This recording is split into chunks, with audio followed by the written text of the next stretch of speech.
इसमें भी निवेशकों की एक अच्छी खासी संख्या, दोनों जगह मिलाकर के अगर देखें तो लगभग 450 से 500 निवेशक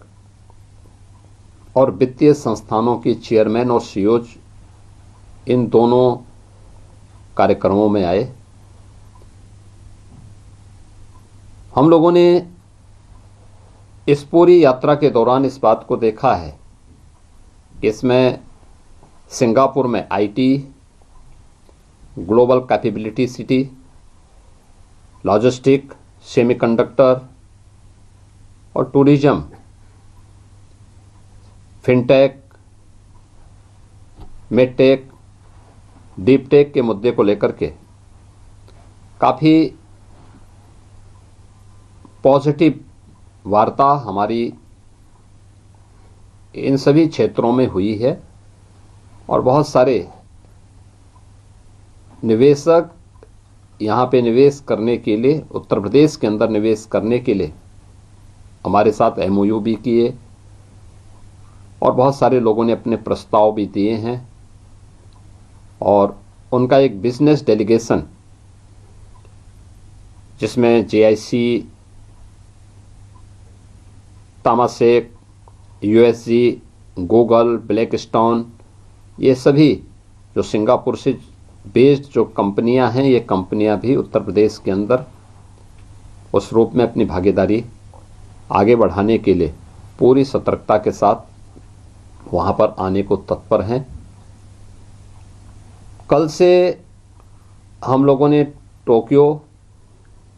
और आज यामानासी में बड़े पैमाने पर हम लोगों ने यहाँ पे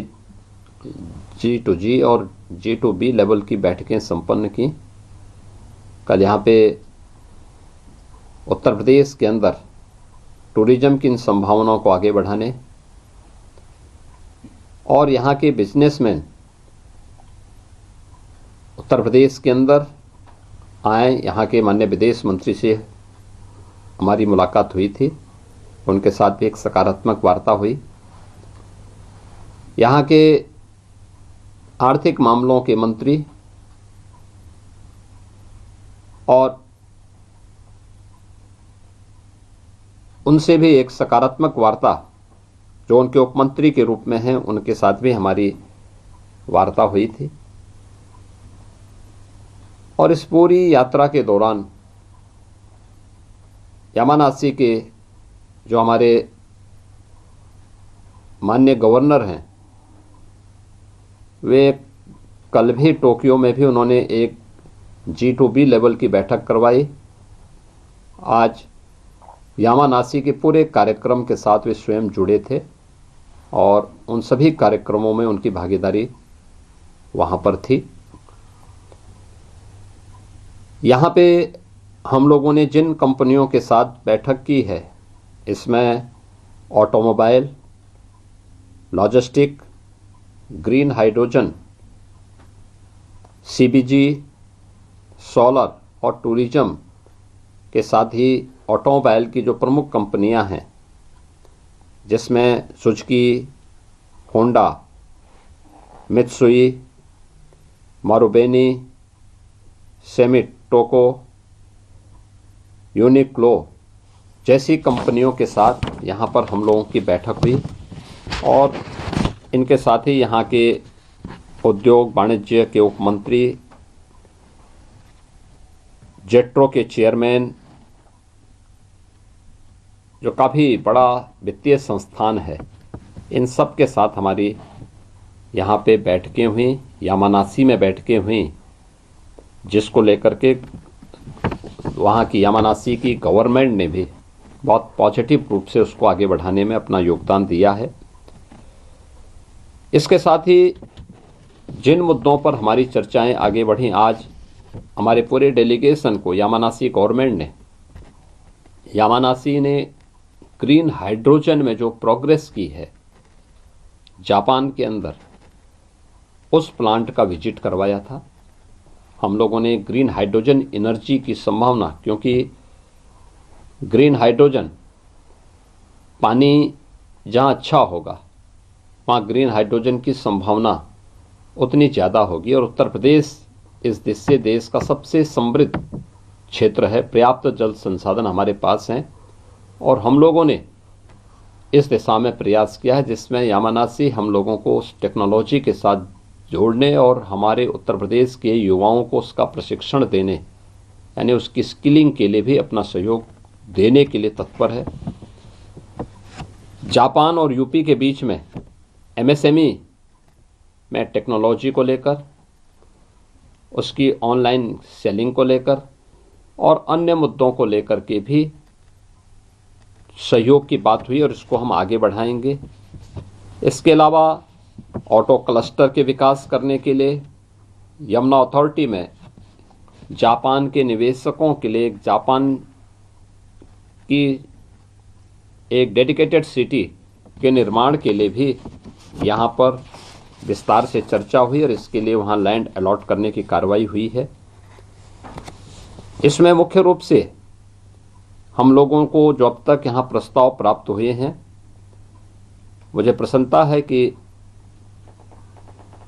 90,000 करोड़ रुपए के एमओयू जापान के अंदर, 1.5 लाख करोड़ के प्रस्ताव यहाँ पे जापान और यामानासी में उत्तर प्रदेश के इस डेलीगेशन को प्राप्त हुए हैं। और इसी प्रकार से सिंगापुर में 60,000 के एमओयू और 1 लाख करोड़ रुपए तक के हमारे पास प्रस्ताव उत्तर प्रदेश में निवेश के लिए आए हैं, जिन्हें इन्वेस्ट यूपी और उत्तर प्रदेश के हमारे अन्य विभाग आगे बढ़ाने का काम करेंगे। इसके साथ ही इस पूरे कार्यक्रम के दौरान हम लोगों ने ये भी देखी है कि जो एक परसेप्शन लॉ, बेहतर रोल ऑफ लॉ का परिणाम क्या होता है, इज ऑफ डूइंग बिजनेस, जिस पर पहले दिन से प्रधानमंत्री जी का फोकस रहा है, उसका परिणाम क्या होता है। टेक्नोलॉजी का उपयोग करके ट्रांसफॉर्मेशन का परिणाम क्या होता है। दुनिया ट्रस्ट करती है और वो ट्रस्ट मुझे दोनों देशों में देखने को मिला है। हमने ईज ऑफ डूइंग बिजनेस में टॉप अचीवर स्टेट के रूप में यूपी को स्थापित किया। रोल ऑफ लॉ के अनुसार उत्तर प्रदेश के अंदर बेहतर कानून व्यवस्था की स्थिति दी। आज परिणाम है दुनिया का निवेशक यूपी के अंदर आना चाहता है। स्वयं यामानासी के माननीय गवर्नर अपने साथ में अगस्त में 200 जापान के सीईओज और को लेकर के यूपी के अंदर आ रहे हैं, जो जापान के भारी भरकम निवेश की उन संभावनाओं को आगे बढ़ाने के लिए यूपी के साथ मिलकर के काम करने के इच्छुक हैं। ऐसे ही सिंगापुर के अंदर भी एक बड़े पैमाने पर उनका एक बिजनेस डेलीगेशन यूपी के अंदर आने को उत्सुक है, जो उत्तर प्रदेश के अंदर अपना निवेश करने के लिए उत्सुक है। और हम लोगों ने इसके लिए अभी से अपनी कार्रवाई भी हमारी प्रारंभ हो चुकी है। हमारा प्रयास है कि समयबद्ध तरीके से इन सभी कार्यक्रमों को हम आगे बढ़ा सकें और इस कार्य के परिणाम को हम लोग जमीनी धरातल पर दे करके उत्तर प्रदेश का जो टारगेट है $1 ट्रिलियन की इकोनॉमी बनाने की,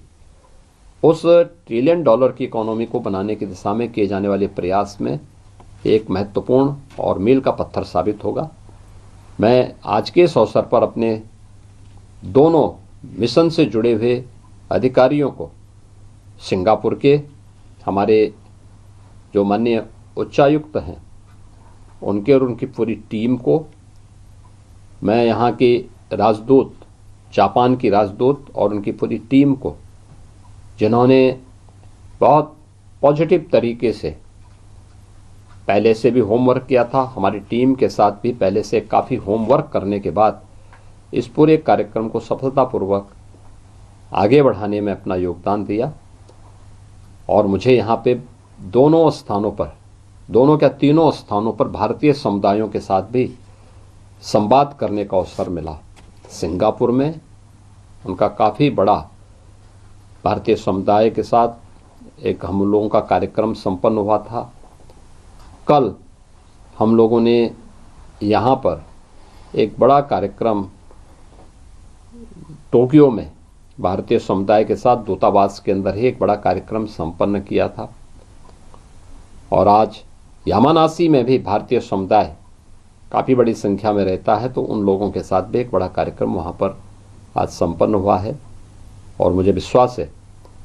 कि ये जो पॉजिटिविटी भारत के प्रति और यूपी के प्रति बनी है, इसका लाभ यूपी के अंदर यूपी की टीम लेगी और यूपी के नौजवानों को वहाँ के स्केल को स्किलिंग में बदलने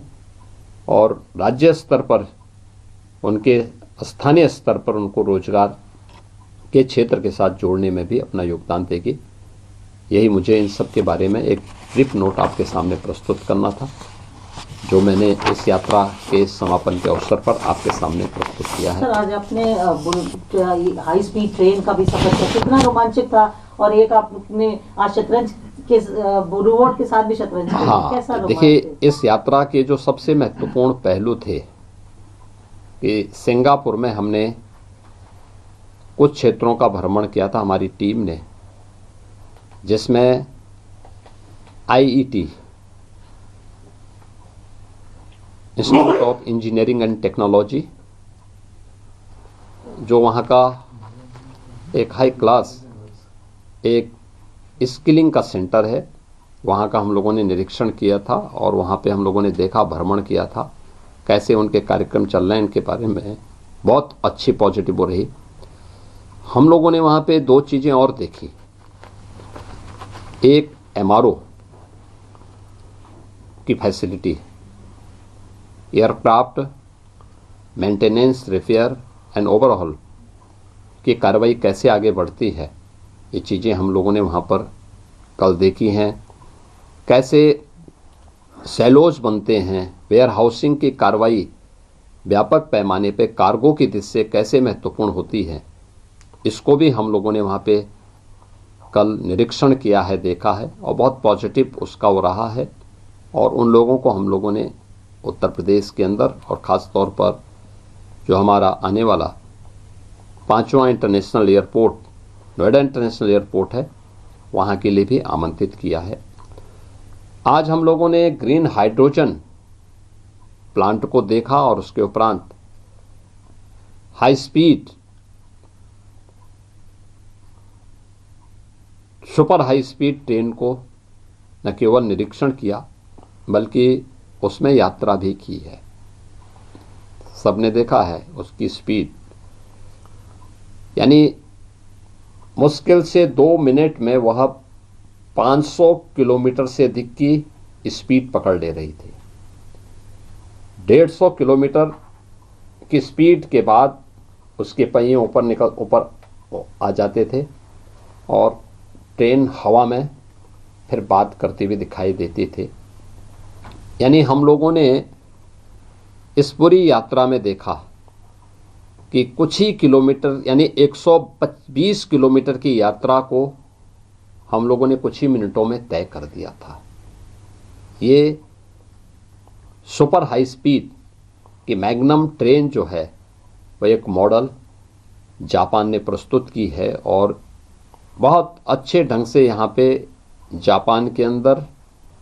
वह एक रोमांचक का विषय बना हुआ है। हर यहाँ का यूथ को वे लोग उसके साथ जुड़ने का एक अवसर देते हैं। तीसरा जो हम लोगों ने वहाँ पे आज देखा है वह था रोबोटिक का एक कारखाना और उनके R&D सेंटर को, कैसे उद्योगों में रोबोटिक की भूमिका आधुनिक परिप्रेक्ष्य में कैसे महत्वपूर्ण हो सकती है। उन्होंने एक एक क्षेत्र में वहाँ पे देखा है और ये आज की जो टेक्नोलॉजी है उस टेक्नोलॉजी का उपयोग करके कैसे हम क्वालिटी ऑफ लाइफ को बनाने में योगदान दे सकते हैं, उसका उदाहरण वह रोबोटिक की जो फैक्ट्री थी वह और उनका R&D सेंटर इस बात का उदाहरण प्रस्तुत कर रहा था। मुझे ये देख करके बहुत प्रसन्नता हुई और इस पूरे कार्यक्रम में यामानासी प्रांत के माननीय गवर्नर और उनके डिप्टी गवर्नर भी हमारे साथ में इस पूरे कार्यक्रम में आयोजन के साथ जुड़े थे और उनका बहुत पॉजिटिव योगदान इस पूरे आयोजन के साथ जुड़ने को और इस टेक्नोलॉजी को उत्तर प्रदेश के साथ जोड़ने के लिए भी उन्होंने अपनी प्रसन्नता को व्यक्त किया कि हम इसको यूपी के साथ जोड़ने में उन्हें प्रसन्नता की अनुभूति होगी। धन्यवाद जी। एक क्वेश्चन जो पूछना सर